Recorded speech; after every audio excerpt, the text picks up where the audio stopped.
দাদা ওদিক থেকে দাদা বেতন তো শোন একটু। হ্যাঁ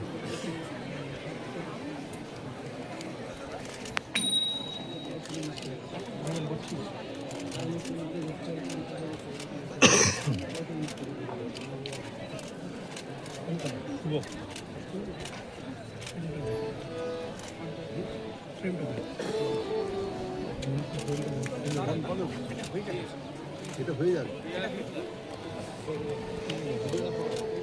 বিজয় পালন করো, এটা হয়ে যাবে। সকাল থেকে আজকে আন্তর্জাতিক মাতৃভাষা দিবস বাংলাদেশ ভবনে উদযাপিত হলো। প্রথমে আমরা প্রভাত ফেরির মাধ্যমে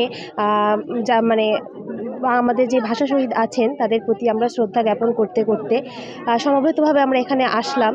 আসার পরে এখানে আমাদের নানা উদযাপনের মাধ্যমে আমাদের যে উপাচার্য আছেন তিনি তার বক্তব্য রাখলেন এবং আমাদের বাংলাদেশি ভবন সহ ইন্ডিয়ার সবাই, আমরা যত ভাষাভাষীর মানুষ আছি সবাই মিলে একত্রিতভাবে সমবেতভাবে আমরা এখানে শহীদদের প্রতি ভাষা দিবস উদযাপন করেছি।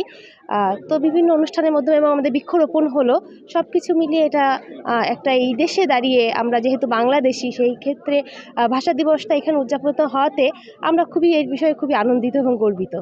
সকাল থেকে দিনটা কিভাবে কাটাচ্ছ আজকে ভাষা দিবস? সকাল থেকে প্রথম কথা আমরা গভীর শ্রদ্ধাভাবে স্মরণ করছি আমাদের ভাষা শহীদদের, যে মাতৃভাষা রক্ষার জন্য তারা যেভাবে অকাতরে জীবন দিয়েছে সেটা সত্যি আমাদের জন্য খুব গর্বের এবং খুব অহংকারের একটা জায়গা, যে ভাষার জন্য জীবন দেওয়া যায়, ভাষার জন্য ভাবা যায়, এটাই সব থেকে বড় বিষয় ছিল।